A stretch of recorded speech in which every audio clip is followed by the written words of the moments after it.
In this class, we will first discuss about how big primes can be checked, whether a number is prime or not, how that can be checked efficiently. So in our last class, we talked about other algorithms, for example, extended Euclid algorithm or Euclid algorithm to check how the GCD or how can you find efficiently the multiplicative inverse of some number with respect to a very big number.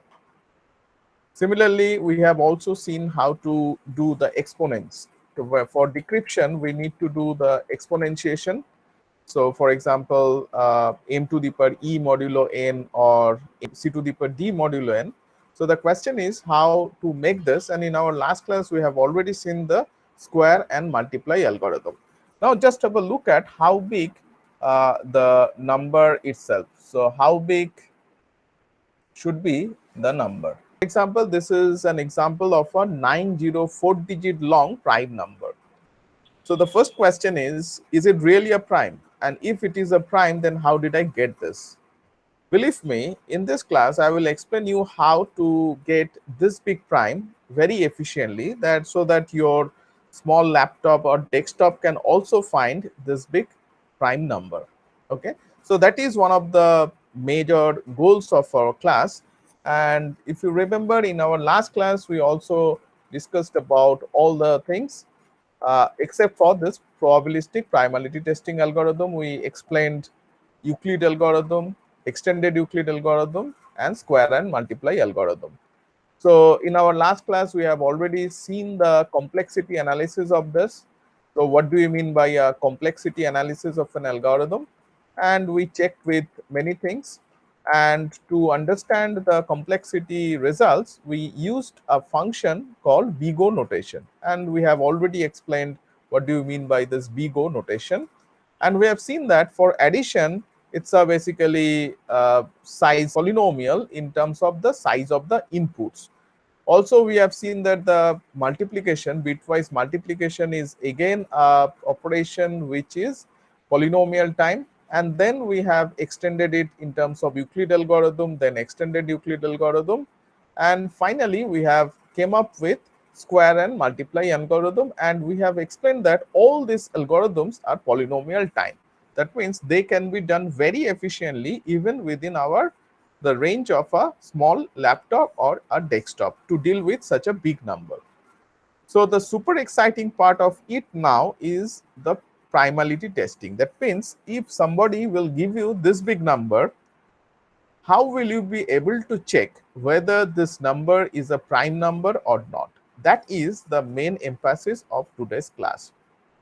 Okay, so if we are able to solve this problem to check whether a given number is prime or not, whatever big it may be, then it will be very easy for us, even especially in the field of cryptography, to use this big number.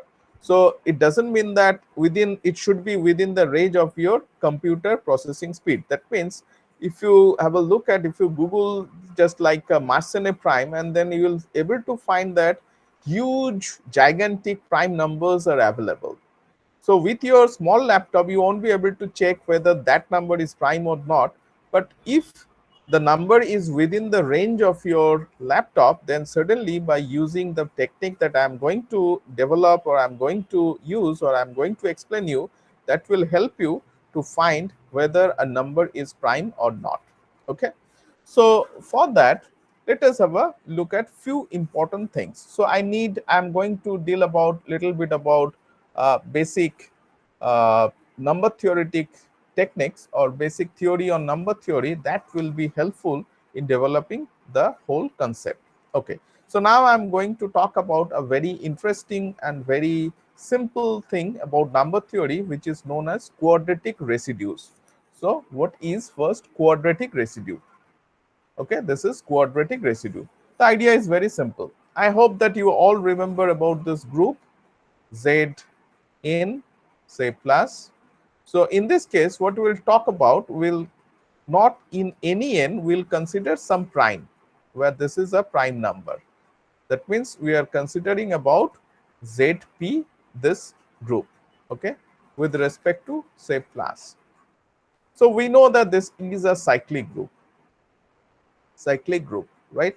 So how many generators it has? It has 5p of generators. Note that from now on, if I put p, that will represent a prime number. Okay, from here, we again constructed another group, which is known as group of units, which we denote by ZUP, or sometimes we will denote by ZP star. So what is this? This is nothing but all such elements. So you can understand this can be written as ZP minus 0, but it was an additive group. Now I am considering this as a multiplicative group. We have seen that if P is prime, UP is also a cyclic group. A cyclic group. So this is very important. So this result may be further extended for any finite field. So I'm just stating this result. If F is a finite field, then F minus 0 with respect to dot is a cyclic group. So that kind of result may be used here also to prove this is a cyclic group. Or you can directly do it for just prime, because if we know that if P is prime, then ZP plus dot is a field. So it's a finite field, and if you replace or if you remove the 0 element from ZP, then that becomes a cyclic group from this result. So this is a further, more general result, but this result can be proved very easily. You can go through my book. There you will find the proof of this result. Okay, but what is then quadratic residues? So quadratic residue. Okay, so just have a look at this definition. Okay, so before going to the definition, let me explain a bit. Then it will be quite easy for you to understand what is the meaning of quadratic residue. Suppose I consider P to be 11. Okay, and I consider all the elements from Z P equal to 11 star. Okay, that means it consists of class 1 to class 10. So all together 10 elements. So Z11 star consists of 10 elements. Okay. Now I consider an equation x square congruent to a modulo p. So in general, you can think of this as a quadratic equation. So the point is, if I put some a here, whether for a given p, whether for that a, is there any solution of this equation? For example, suppose I want to find all such a. So for example, if I put a equal to 3, then you can understand that the x value could be 9, because, sorry, other way around. If I put a equal to 9, then you can understand that you have, if x equal to 3, so all of them, they are class.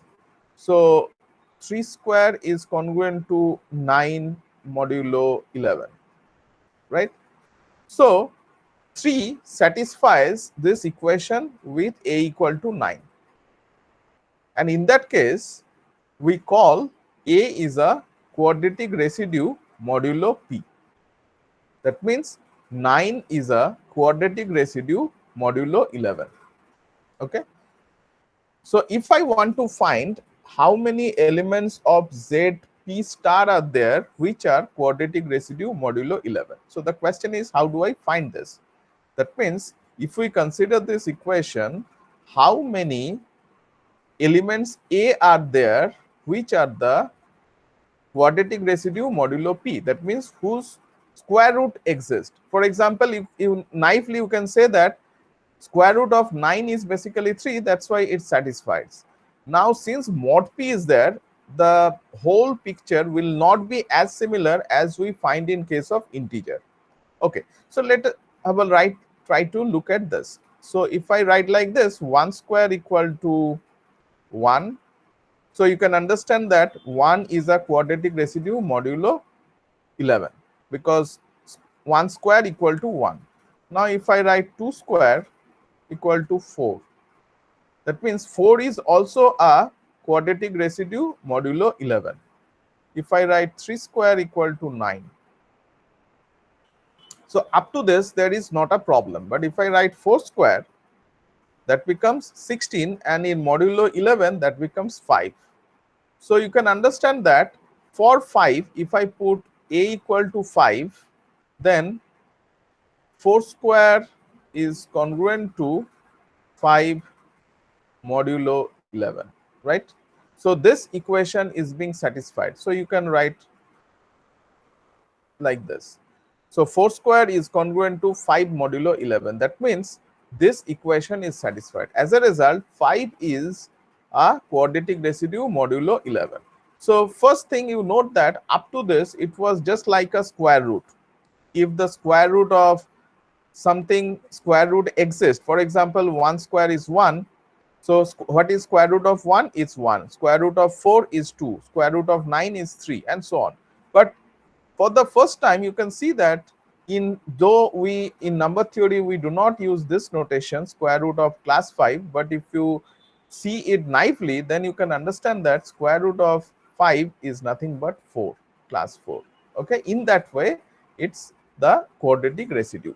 Okay, so again, so if I then have 5, what is 5 square?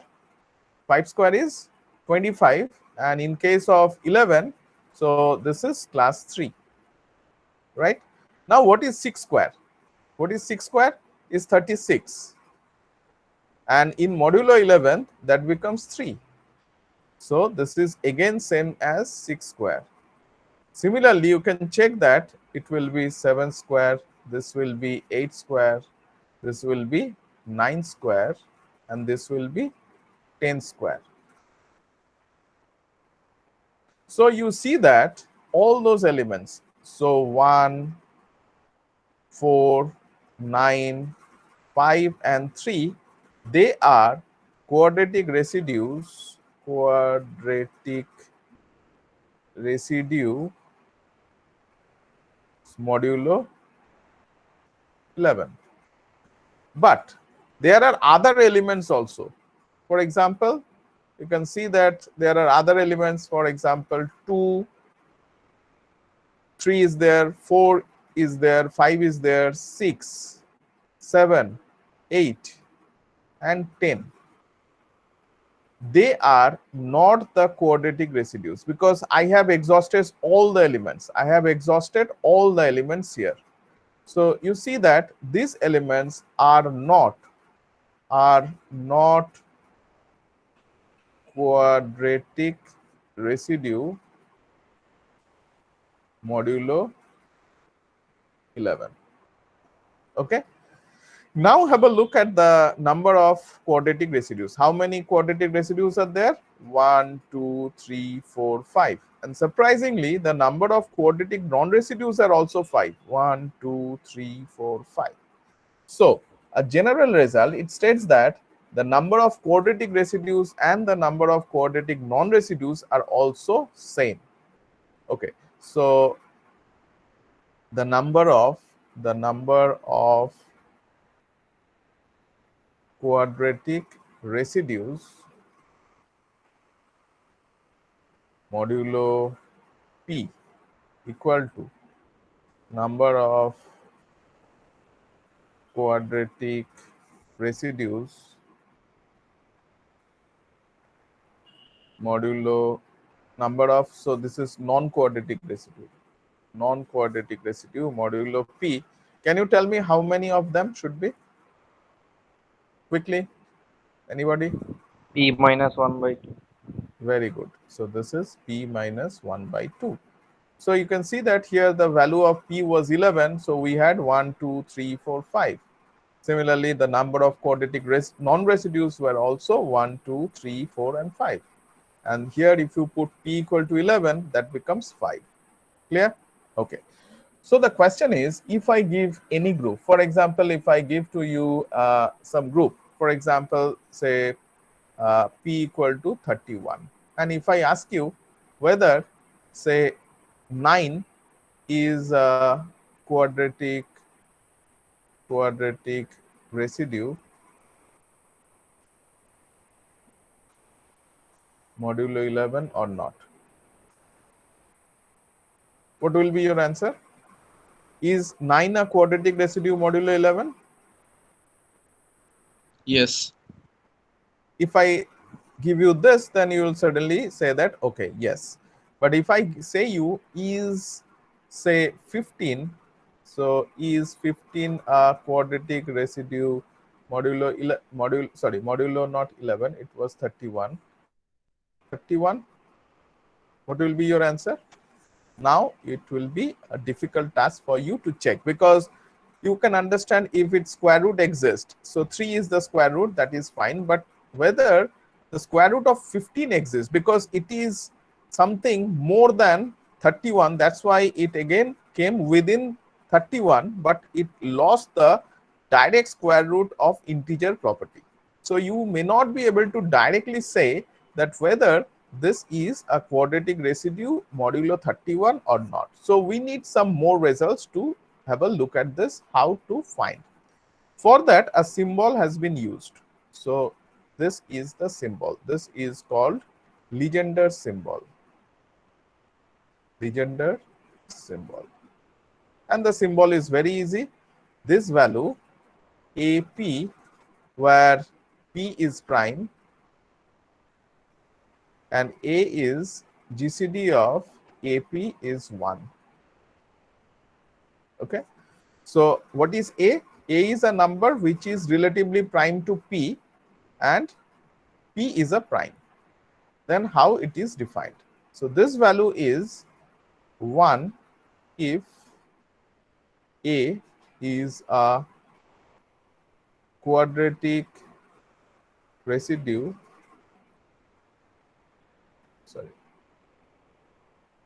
residue modulo P, and minus 1 if A is not a quadratic residue modulo P. So henceforth I will write QR mod P, that means quadratic residue modulo P, and minus 1 is not QR mod P. Okay. So now if the question will be now is, so what will be the value of 31, right? So if this value is 1, then it will be quadratic residue, and if this value is minus 1, then that will be quadratic non-residue, say QNR. But till now, the question here and here is similar, and we are at the same position. No improvement is there unless we give you some more results to give the answer. Okay, now I'm going to give you few formulae. Okay, before that, let me first define it formally. So quadratic residues, actually ultimately you will find that that forms a group collection of all quadratic residues. So that is actually defined on some positive integer n. So for the sake of simplicity, I took n to be prime, because for Legendre symbol we require n to be prime. But for general definition for quadratic residues, it says that if n is a positive integer, we say that the integer a is a quadratic residue modulo n if and only if GCD of n equal to 1 and the congruence x square congruent to a mod n has a solution in the set of integers. So if the congruence x square congruent to a mod n has no solution in the set of integers, we say that a is a quadratic non-residue modulo n. Okay. So for example, just now we have seen that. So this is the collection of all quadratic residue modulo 11. So QR modulo 11. So we have seen that class 1, class 4, class 9, class 5, class 3. We have already explored it. So just now we have all explored it. So which are the elements? So we have seen that 1, 2, so 1, 4, 9, 5, 3. 1, 4, 9, 5, 3 are the collection of all quadratic residues modulo 11, and QNR is all the quadratic non-residues 2, 6, 7, 8, 10. 2, 6, 7, 8, 10 are the quadratic non-residues modulo 11. Okay. And we have already seen that the number should be P minus 1 by 2. Here also 5, here also 5. Okay. Just now we have defined what is Legendre's symbol. Legendre's symbol is denoted by this, where A and P are relatively prime. We have taken P to be an odd prime. Mind that it should be an odd prime. That means it should not be defined with respect to 2. If this is odd prime, then AP equal to 1 if A is a quadratic residue modulo P. So minus 1 if A is not a quadratic residue modulo P. So you can understand that if I vary this value, so we have just now seen 1, 3, 4, 5, 9 were the quadratic residues. That's why this Legendre's symbol value is 1 and this is minus 1. So until now, there is no extra facility to give you the answer what could be the value of 1531. So Legendre's symbol 15 modulo 31. Not yet we have gained any extra information. For that, let us have a look at this following few formulae. This say that if P is an odd prime, if P is an odd prime, then odd prime and GCD of AP equal to 1, then this value is congruent to A to the power P minus 1 by 2.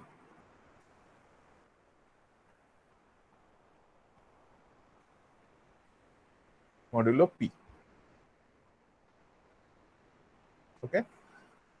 So now you have at least some formulae. So 15 and 31 are relatively prime. So this value should be 15 to the power 31 should be 15 to the power P minus 1 by 2. That means 15 to the power 15 modulo 31. Now you can understand that this can be done by using square and multiply algorithm to give you the answer.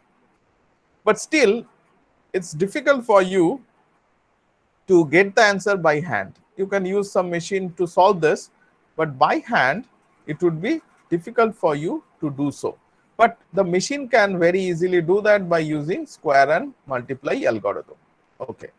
But let us try to find some more formulae so that we can do it by hand. This is another very important result.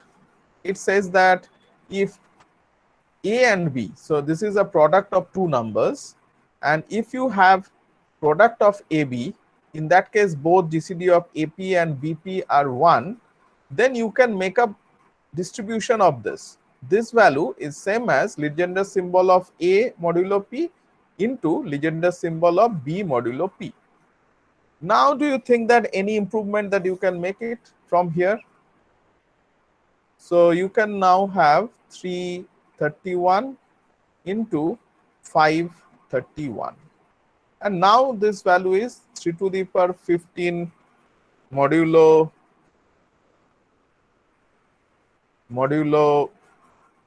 31 into 5 to the power 15 modulo 31.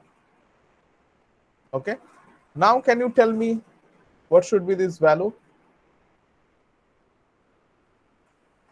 But still you can find that it's really a tedious job for you maybe by hand, but for machine it's not that difficult, because again he can make a simplification of this. If the factorization of this number is known, then he can make a factorization of it and can be done very easily. Okay. But there are other few interesting facts.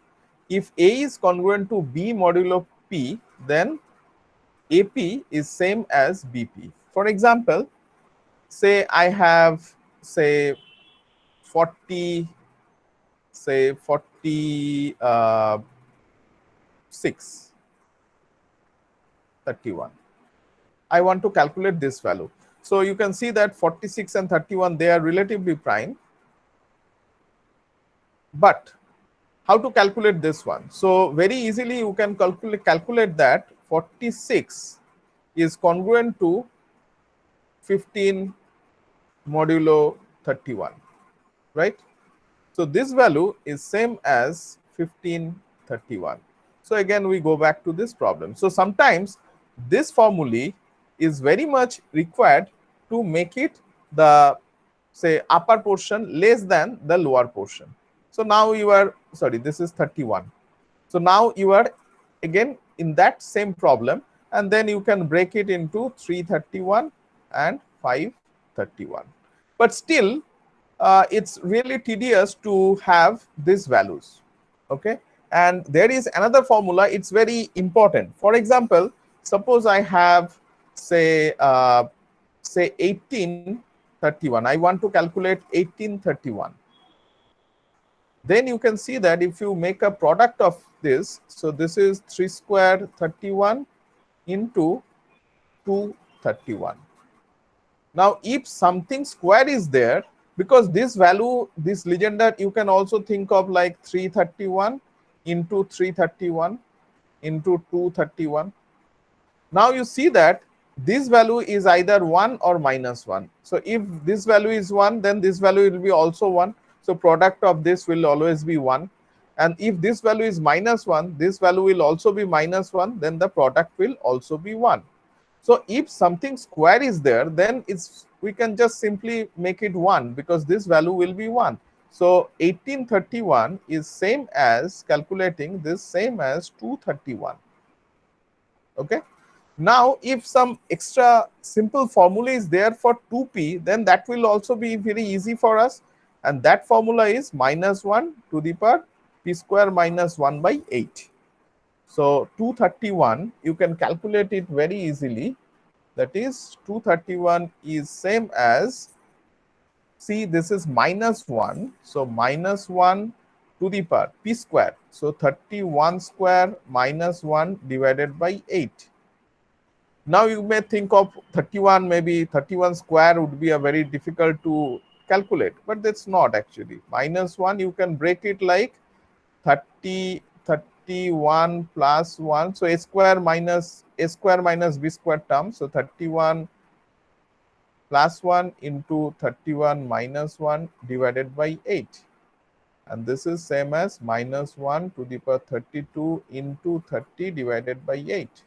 Now you can understand that this is 4 and this is, so this is 2, so this is 15. That means some even number. So this value will be 1. Okay. So see, 1831, by using this simple formulae, we can deduce it by hand.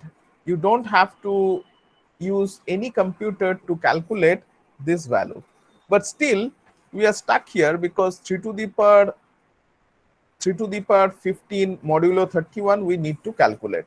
But for that, there is another very impressive formula that is known as quadratic law of quadratic reciprocity. What it says? It says that if P and Q are two distinct odd primes, then they are related by this. That means the same equivalent formulae. So if you have PQ, then you can just reverse it.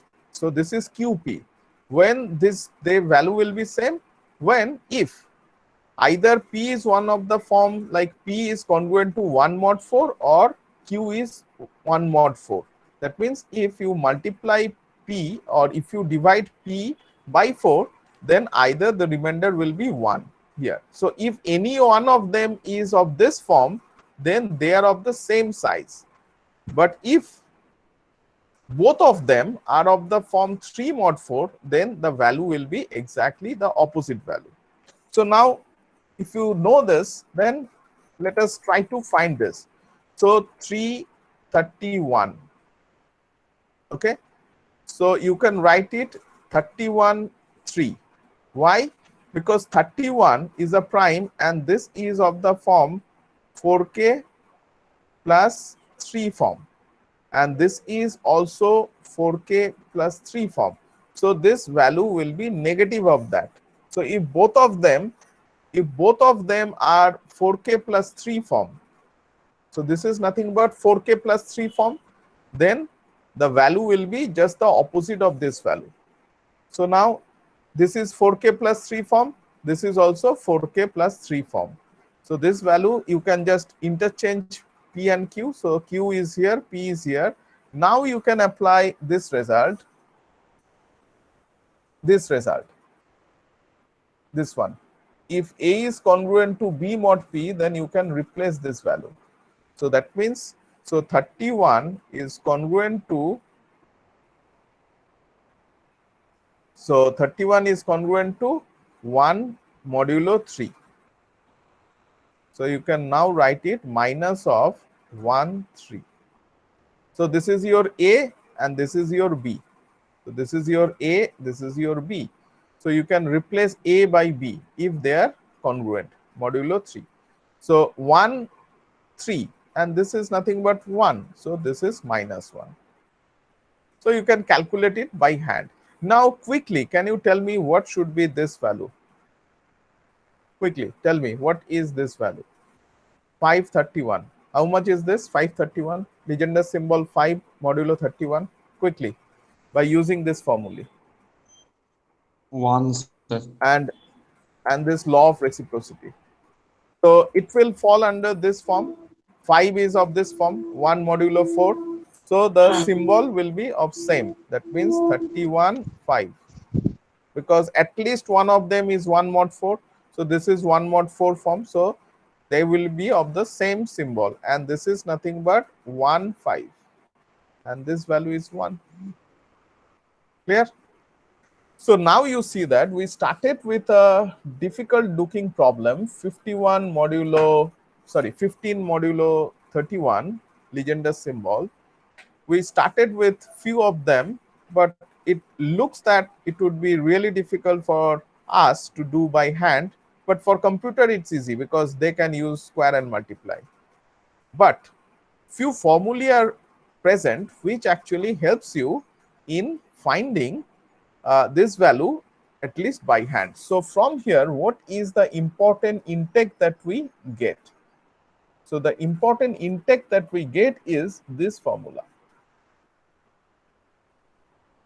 This formula. What it says? This formula. This is the most important part of today's lecture. So please pay a little attention on it. What it says? If P is a prime, so it has to be an odd prime, and A is an integer such that GCD of AP equal to 1, then the Legendre symbol should be this. That means it says that it's the most important part of this talk today. It says that theorem, if P is an odd prime and GCD of AP equal to 1, that will imply Legendre symbol AP is congruent to a to the power P minus 1 by 2 modulo P, right? So we can write it, P is an odd prime and GCD of AP equal to 1, that will imply this.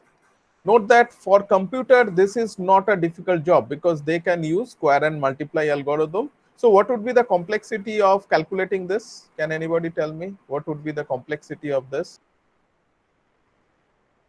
So first you need to put a square and multiply algorithm and this modulo P. So you can understand that in one step you can make this value, this A value less than P. Whatever may be the value of A, you can, by one simple division, you can make this value of A less than P.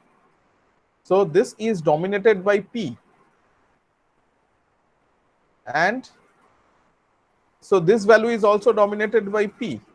So this should be log P whole cube base 2.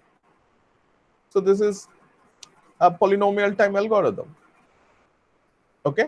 So this is a polynomial time algorithm. So for a machine, it's very easy to calculate.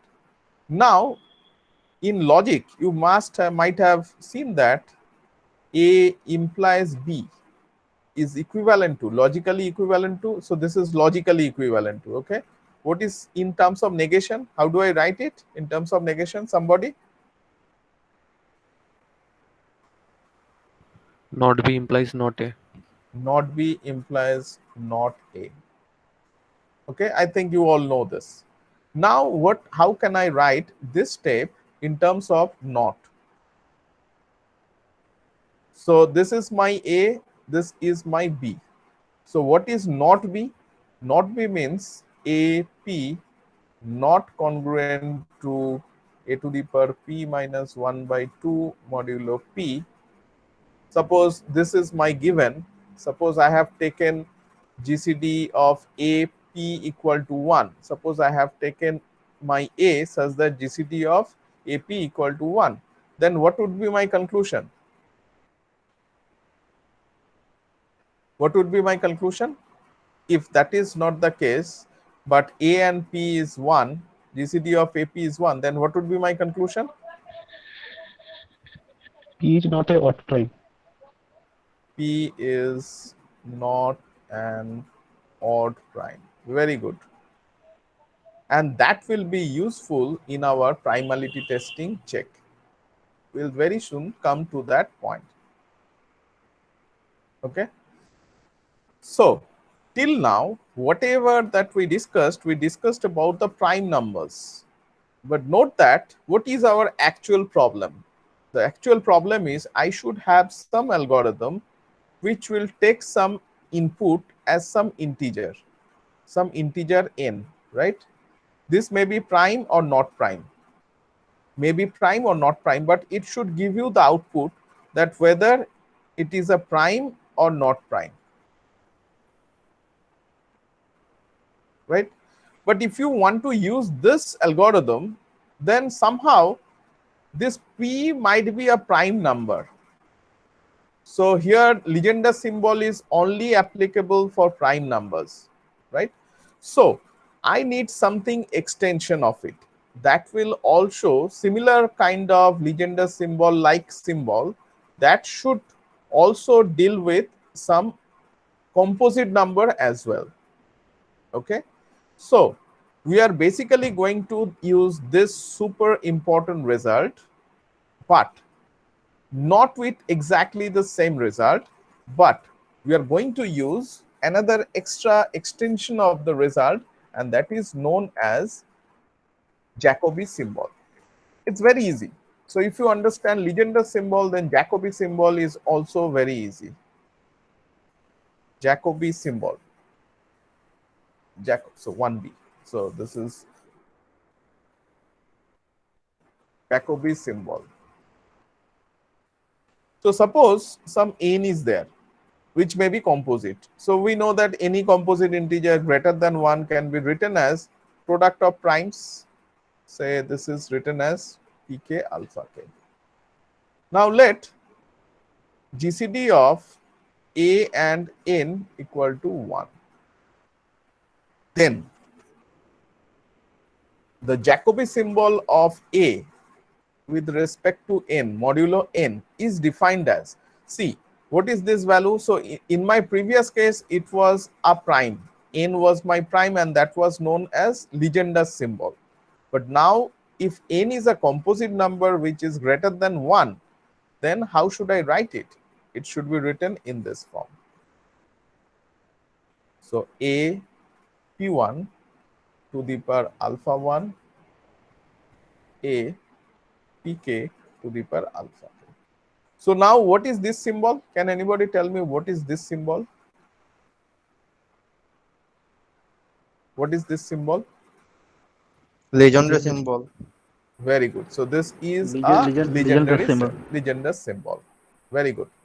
So here n is suppose an odd number, odd composite odd number greater than 1. Okay. So then n can be suddenly factored with it in terms of p1, p2, pk, where each pi's are odd primes.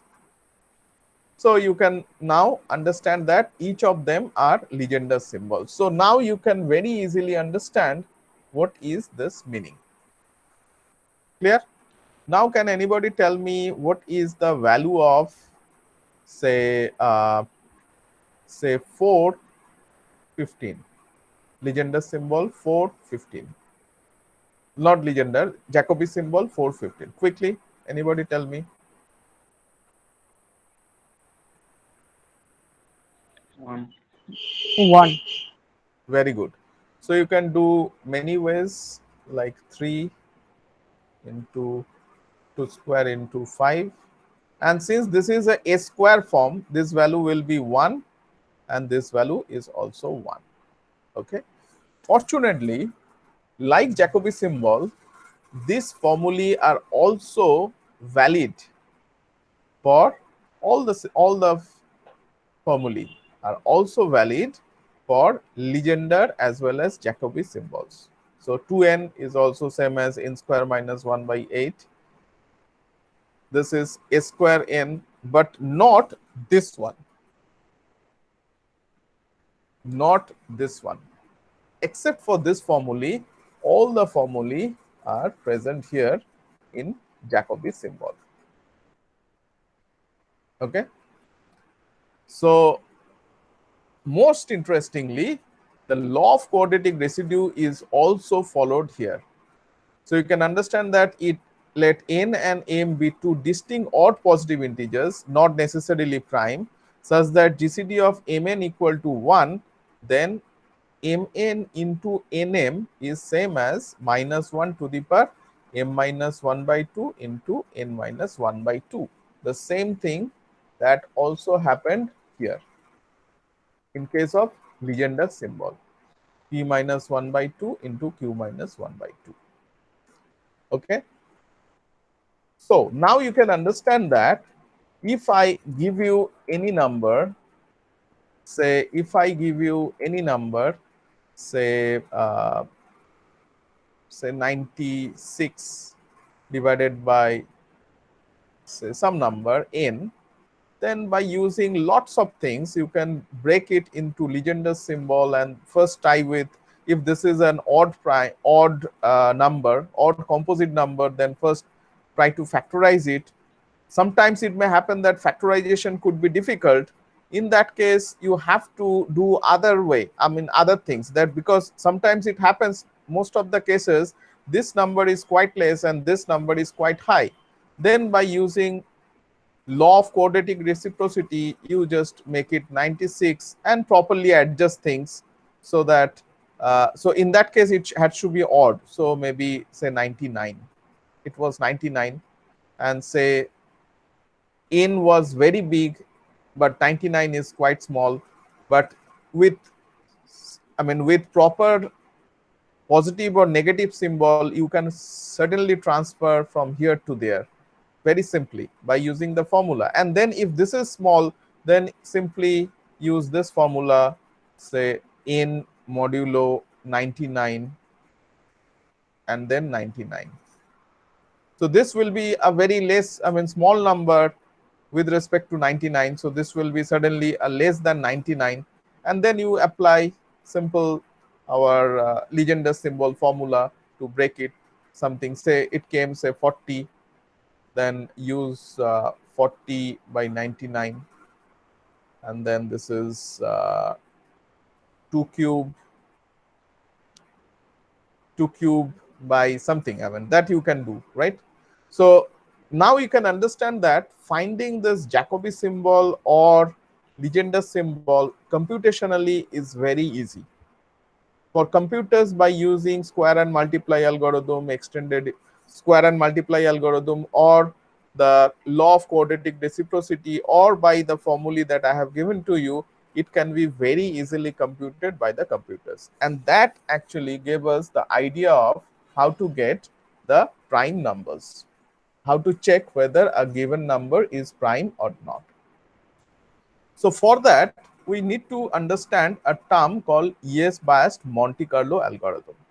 So if you go back to the algorithm like what we had used in our last class, like for example, if you want to check whether a number is prime or not, what you have checked it is like that. So start with some I, say given n, and you want to check whether n is prime or not. What you start with say I equal to 2 and then run over, say best was square root of n, and if any of I will divide n, then this is not prime. If none of the i's, no I from here divides n, then prime, right? So if this is your algorithm, suppose this is your algorithm, and it as an input it gives you n, and your question is prime. So the question is, the algorithm will give you the answer either yes or no. So your question is prime. So if you run this algorithm, it will give you the answer yes if n is prime, and no, not prime, right?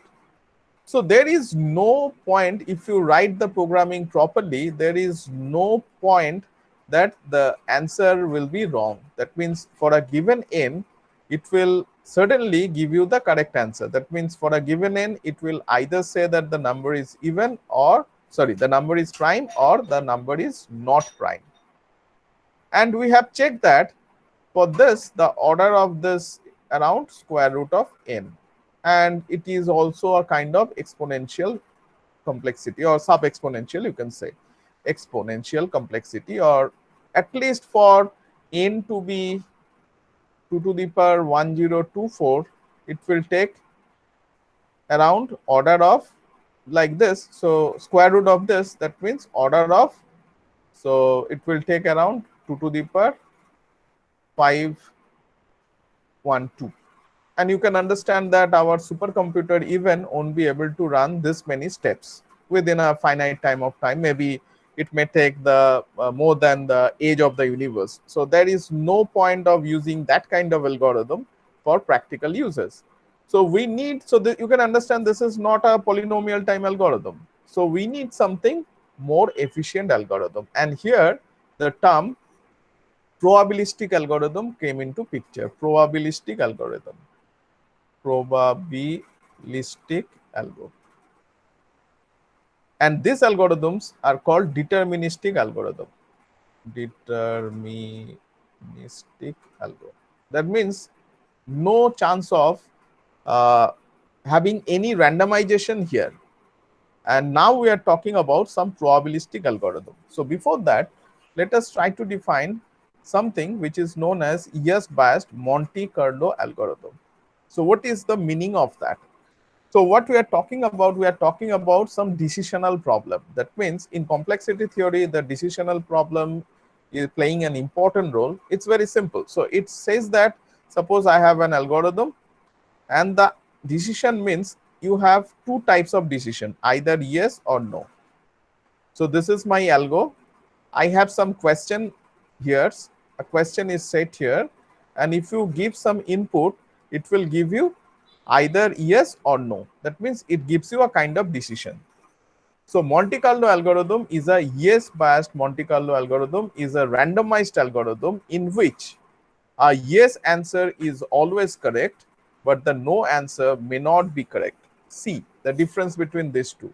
So in Monte Carlo algorithm, if it says, if it is a yes-biased Monte Carlo algorithm, then for a given input, if it gives you the answer yes, then you can believe that the answer is 100% correct.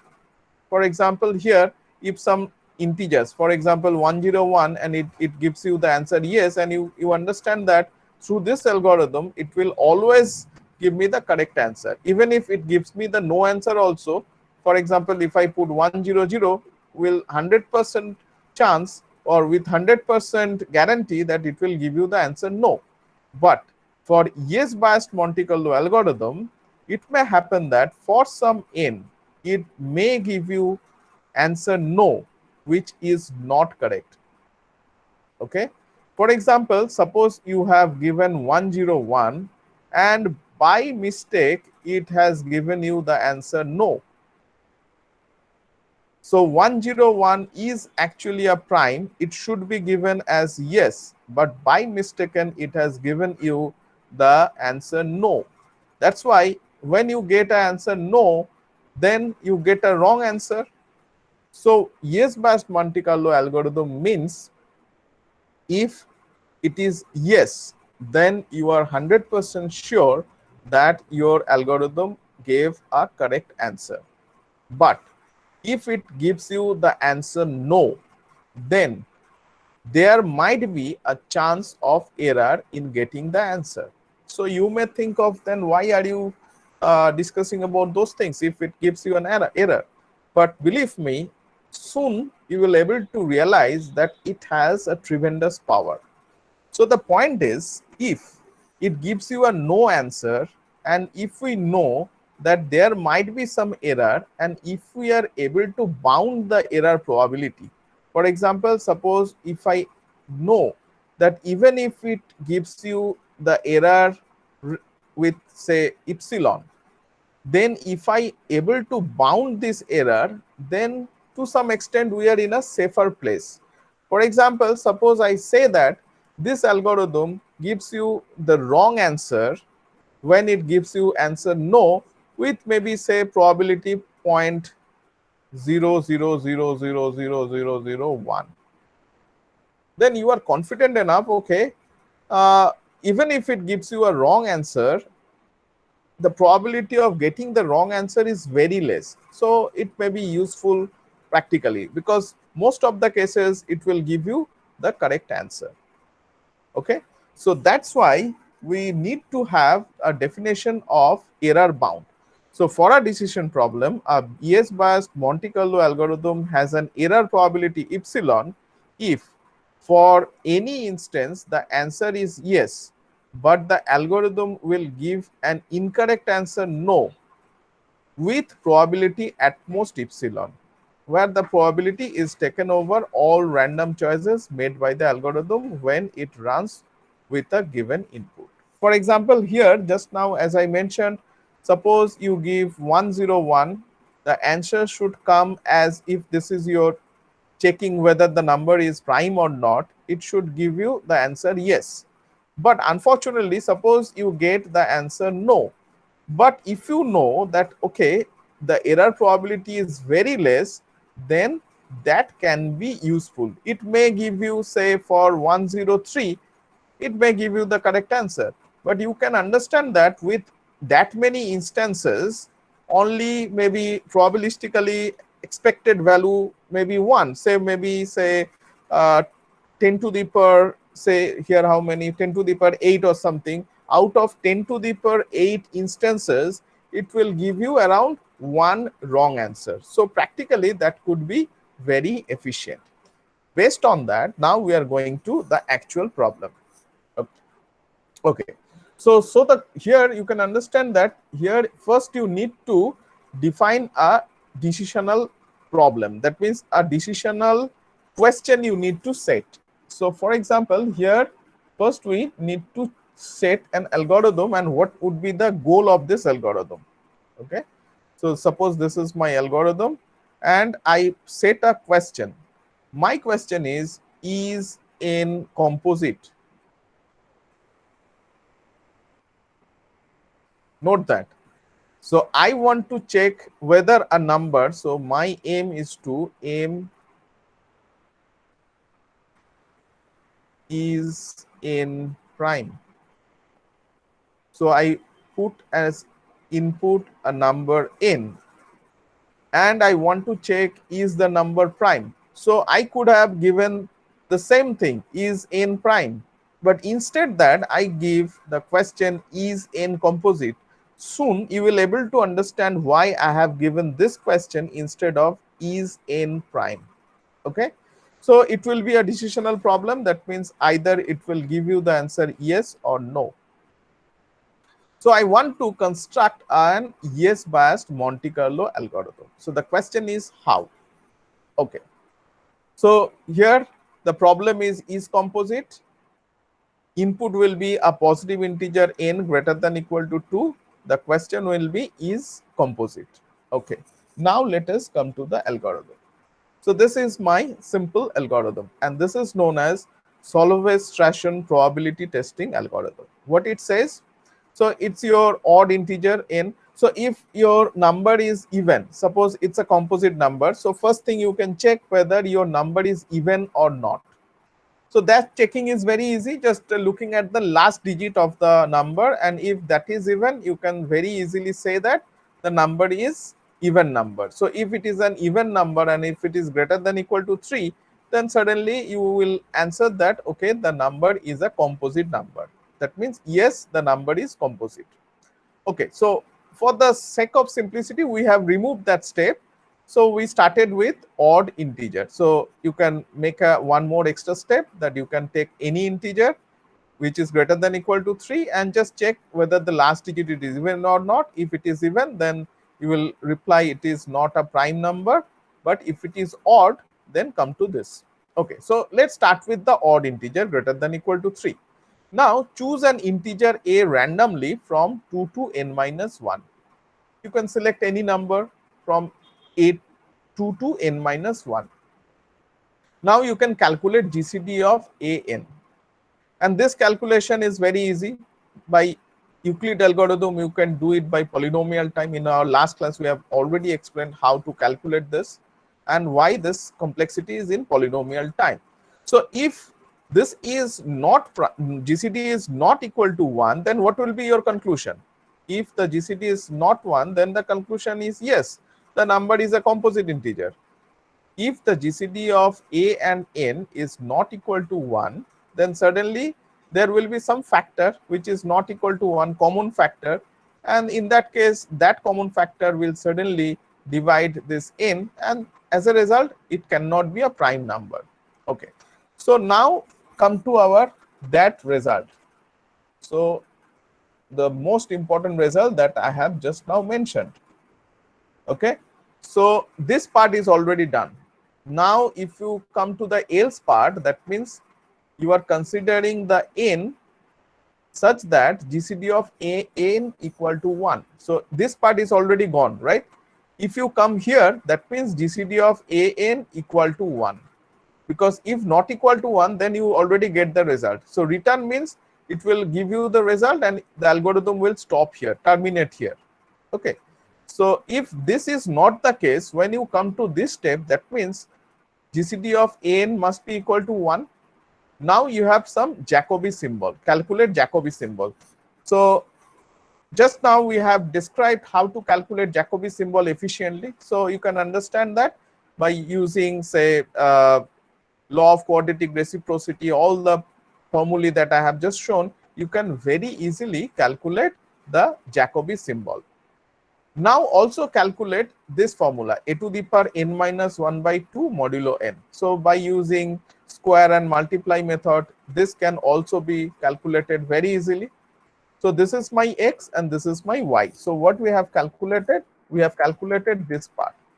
So this part, okay. So in case of, so I don't know whether this is prime or not.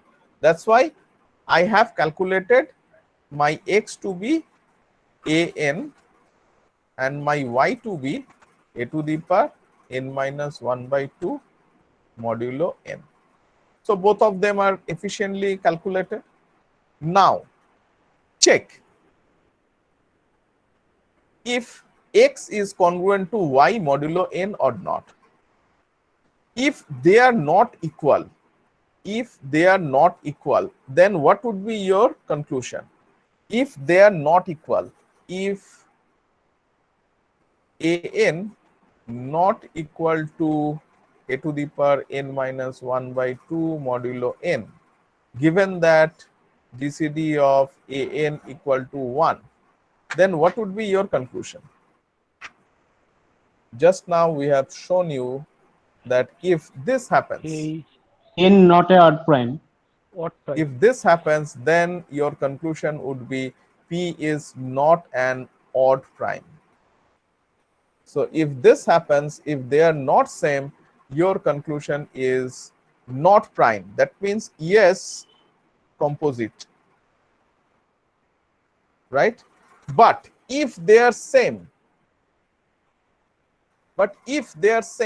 if an is congruent to a to the power n minus 1 by 2 modulo n, then you cannot say that, okay, the number is not composite, because it may happen that for few numbers which is, so if this is yes, then suddenly for if they are equal, you must say that this is no. No means your question was is composite, so no means n is not composite. What it gives you the answer not composite means what? N is prime. If n is not composite and if it's greater than equal to 3, if not composite, then n must be prime, right? But unfortunately, there may exist some a and n for which this relation holds, but the value of n is, I mean, it gives you the answer, the number is prime, but actually n is odd or n is composite. That means for no case, it may give you some wrong answer. For n, it may give you some wrong answer. That's why this is a yes-based Monte Carlo algorithm. See, wherever it gives you the answer yes, if that is not equal to 1, it gives you yes. So this is a correct statement, no chance of getting any error here.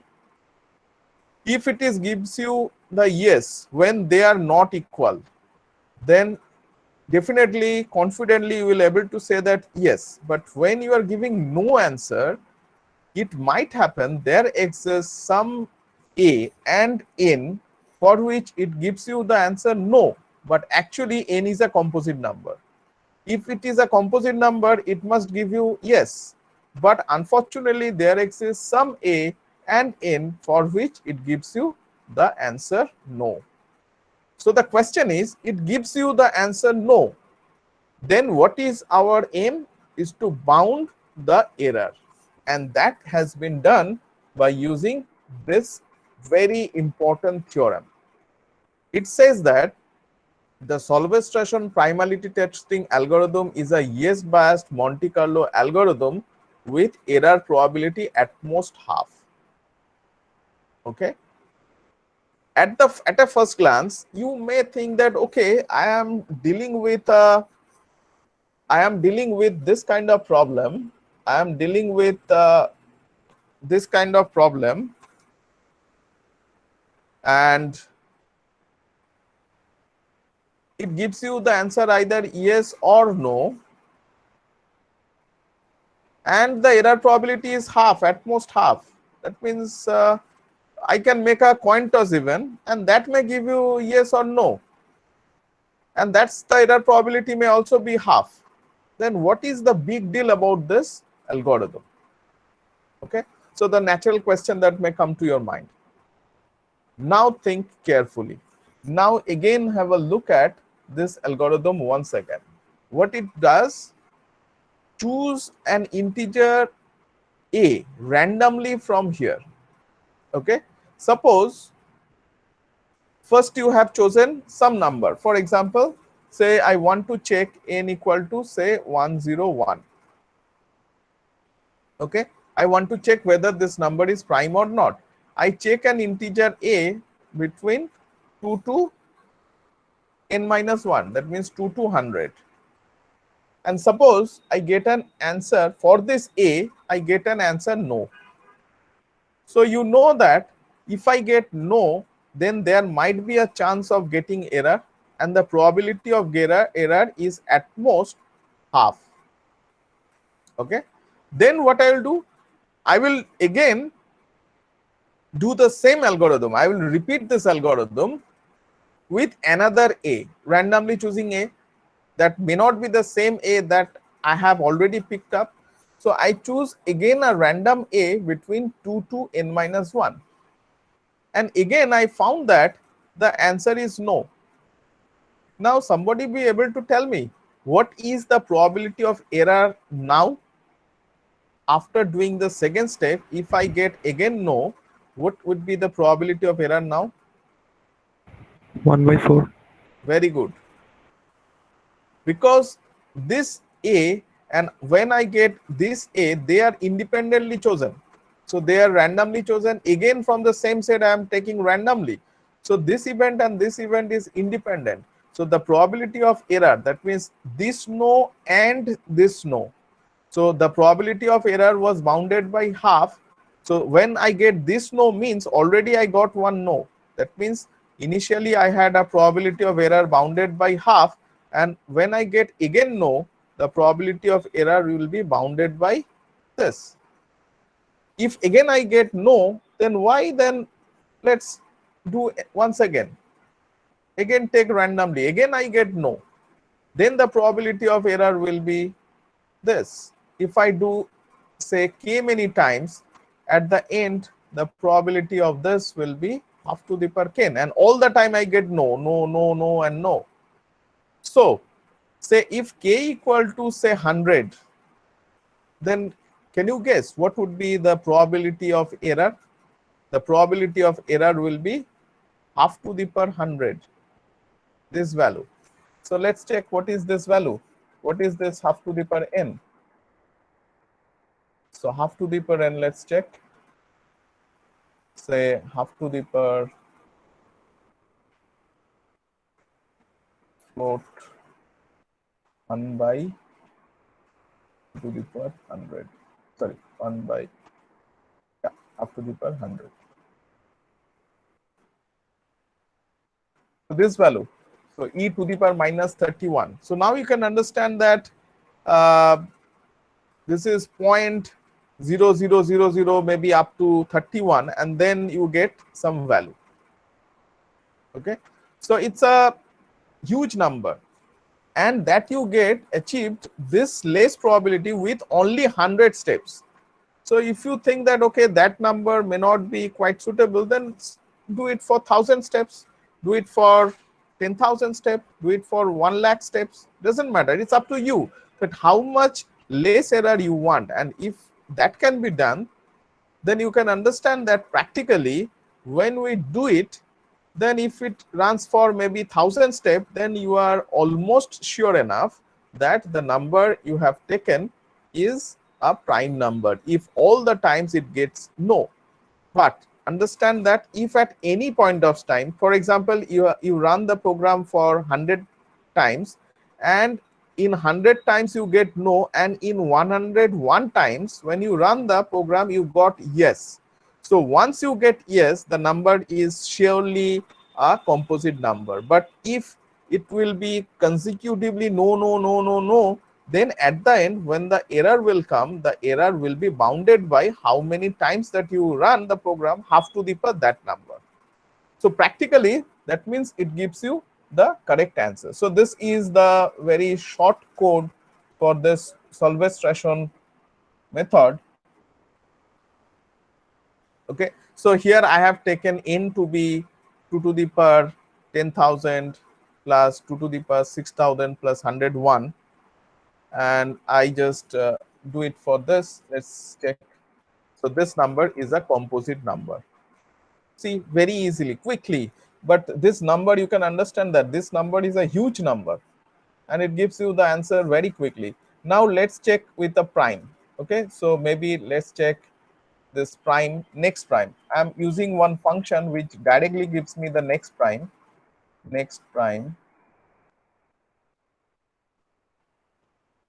of this number. Okay, and if you run this, you can understand that it's also a very big number, 2 to the power 1,000. It will take some time, and it will give you the answer. So within C, it has already run 10 times. So you can understand that it is a prime, and I get a counter for 10 times only, and it gives me the answer correctly. So you can increase it maybe for 100 times. So the probability of error at this case is half to the power 10. That means 101 by 1024. But if you want to make it counter maybe 1,000, it will take little more time to give you the answer, but you will be almost sure enough because the probability of error will be 100 to the power 1,000. Okay, so that's the idea, and you can understand that my small laptop can do this program very quickly. So your desktop will also do the same, but it is doing because of all the programs that I have used here are basically in polynomial time. So all the programs that are used, for example, finding random number, GCD, already we have seen that it's a polynomial time. Jacobi symbol is also polynomial time. This is the square and multiply, that is also polynomial. So they are the basic steps where the complexity theory are hugely used, and you can see that all these algorithms individually are polynomial time algorithm. As a result, the whole Solovay-Strassen algorithm is also a polynomial time algorithm. So by using this, all the practical big primes are generated. So all the big primes that are useful in RSA public key crypto system. In my next class, I will talk about Diffie-Hellman key exchange protocol or discrete logarithm problem. So in public key crypto system, mostly the big primes playing an important role, and everywhere all the primes are being generated practically by using this kind of probabilistic primality testing algorithm. So if somebody wants to read more about it, so they may refer to my book. So there is another probabilistic algorithm with all the details proof. So in my book, I have given all the mathematical prerequisites that are required to give this proof, like the probability is at most half. How to prove this mathematically are being nicely justified in that book. So if you are interested, you can have a look at that. And there is another method, Miller-Rabin primality testing, that the students of mathematics, they must read it. That is also a probabilistic primality testing algorithm. So that's what that I want to mention, that for RSA crypto system, all the steps that could be done, that could be done in basic polynomial time algorithm. So in the next class, I will talk about Diffie-Hellman key exchange protocol, as well as based on that, the discrete logarithm problem, and then I will talk about the Ilgamal crypto system. So any question till now, if you have, please let me know. Any question if you have?